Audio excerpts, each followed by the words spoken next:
Et salut à toi! 4500 € de cash flow avec un appartement. C'est le sujet de cette vidéo. Avant toute chose, tu es libre de t'abonner à ma chaîne YouTube, l'investisseur boxeur. Tu peux me suivre sur Instagram, sur YouTube, sur Facebook et sur Twitter. Je m'appelle Michael Hartzheim, je suis infirmier libéral, entrepreneur et investisseur immobilier. Le sujet de cette vidéo aujourd'hui, c'est comment générer 4500 € de cash flow avec un appartement.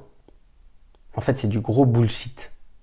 Je te fais cette vidéo aujourd'hui parce que c'est un coup de gueule que j'ai par rapport à une vidéo que j'ai vue sur Internet.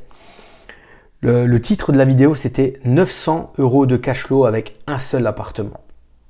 Bon alors, tu sais moi, comme toi, je regarde des vidéos sur les investisseurs, sur les formateurs immobiliers, sur les investisseurs immobiliers. J'aime bien m'imprégner des expériences de chacun, pouvoir écouter. Et comme je suis beaucoup en voiture, j'écoute pas la radio, j'écoute des vidéos YouTube. Et là, je vois ce titre qui est un titre où on a envie d'écouter la vidéo, concrètement. Je ne vais pas dire le mot exact, mais comme le titre que j'ai mis sur cette vidéo, 4500 € de cash flow pour un appartement, et j'écoute la vidéo. Et au fur et à mesure de la vidéo, je comprends que c'est un vendeur de formation immobilier qui fait témoigner un membre de sa formation qui dit qu'il a acheté son premier appartement à but locatif et qu'il génère 900 € de cash flow. Et au fur et à mesure de la vidéo, en fait, on se rend compte que ce monsieur, il est juste en différé d'emprunt.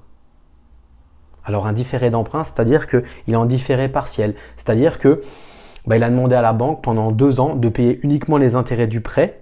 Donc il a acheté l'appartement, il a fait les travaux, il l'a mis en location et il paye que les intérêts du crédit. C'était à peu près 100 € dans la vidéo. Et derrière, il récupère 1000-1100 € de rentrée locative parce qu'il a fait une coloc. Donc au total, quand tu déduis les 1100 €, je ne sais plus exactement, les 1100 € moins, si tu veux, les 250 € de charge plus les intérêts d'emprunt, il lui restait 900 € de cash flow. Ouais, mais ça, c'est juste une vidéo qu'il ne faut pas mettre sur Internet. Et j'ai envie de dire, écoute, efface cette vidéo ou dis les choses correctement ou change ton titre. Parce que les gens, ils vont croire quoi? Qu'en 5 minutes, en claquant des doigts, tu peux en achetant un appartement avoir 900 € de cash flow, t'en fais 3 comme ça et puis tu es libre financièrement. Tu es en différé d'emprunt. Donc il le dit quand même dans la vidéo, le monsieur, que le moment où le crédit va s'enclencher, il ne restera plus que 900 € de cash flow. Non, que 200 € de cash flow, pardon. Il va passer de 900 €. Ah bah oui, après il aura 700 € de mensualité à rembourser. À un moment, il faut revenir sur terre. À un moment ou à un autre, le crédit, il faut le payer. Tu ne vas pas demander un différé de crédit pendant 30 ans. Et là, tu as 900 € de cash flow. Non, ça ne marche pas comme ça. Ça ne marche pas comme ça, l'investissement immobilier. Alors, je dis à tout le monde, tous les membres de ma formation, les personnes que j'accompagne dans l'investissement immobilier, à tout le monde, j'insiste bien sur le fait qu'ils doivent demander un différé d'emprunt au moins pour couvrir le temps des travaux. Au moins pour couvrir le temps des travaux. Après, tu peux utiliser ce différé d'emprunt quelques temps encore après pour te générer une trésorerie, faire exactement ce que le monsieur a dit dans la vidéo, rentrer du cash. Mais moi, j'appelle pas ça du cash flow.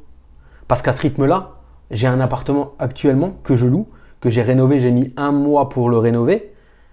Je l'ai mis en location courte durée. Au mois de décembre, si on veut vraiment pousser la vidéo jusqu'au bout, et le clic là, au mois de décembre, je loue 150 € la nuit, ça me fait 4500 € de rentrée locative, avec voilà, les frais de femme de ménage, etc. Les charges de copro, la taxe foncière, les assurances, etc. On va dire qu'il me reste 4100 € de cash flow alors. Ben non, ça marche pas comme ça. C'est pas ça la vie. Et moi, parce qu'acheter un appartement, c'est facile. Acheter 2 appartements, c'est facile. Même acheter un petit immeuble de 2 appartements, de 3-4 appartements, c'est facile. Mais enchaîner les achats, c'est plus difficile. Et moi, je suis en plein dedans. Je peux vraiment dire que d'enchaîner, c'est compliqué quand tu commences à avoir beaucoup de crédit. Et va voir ton banquier alors que tu as 3 différés d'emprunt, que tu n'as même pas commencé à rembourser le capital et que tu vas les réemprunter une 4e fois. Le banquier dit, attendez là, sur Hartzheim, c'est fini là les vacances là, c'est fini la belle vie, fini le Club Med. Maintenant on rembourse. On commence à rembourser et même si c'est l'affaire du siècle que vous venez me voir, commencez voir à rembourser vos crédits là parce que vous nous devez de l'argent et après vous pourrez venir.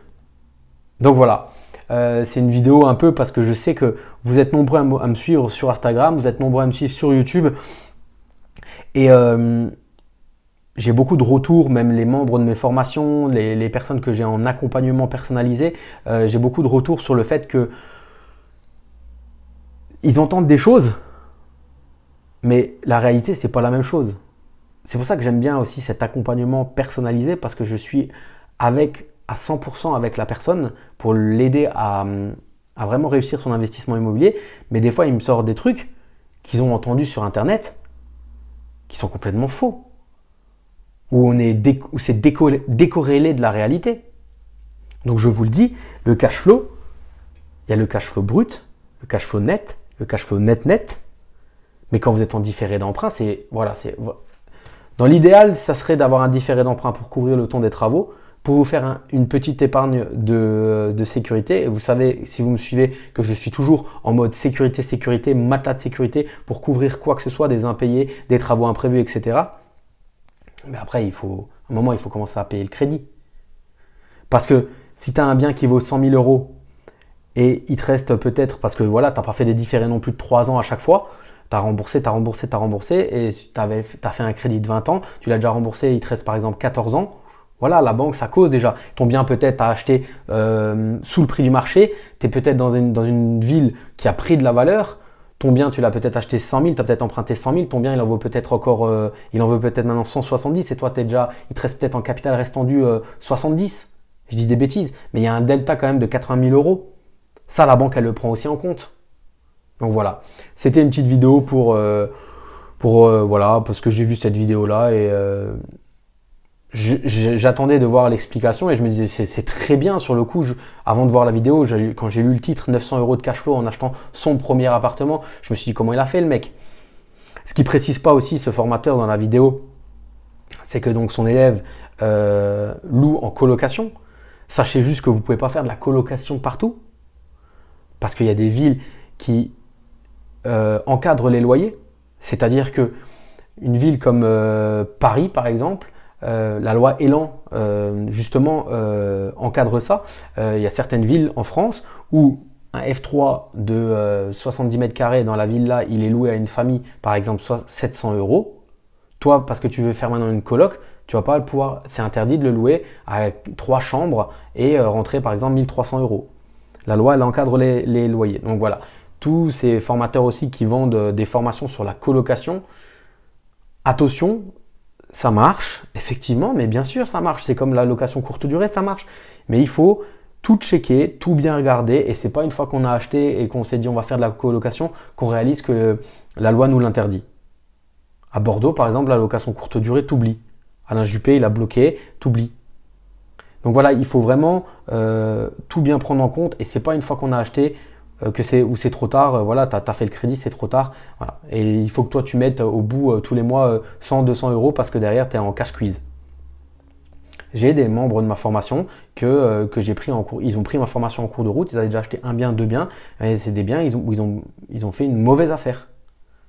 Donc là, il faut se dépatouiller pour transformer d'une mauvaise affaire en bonne affaire.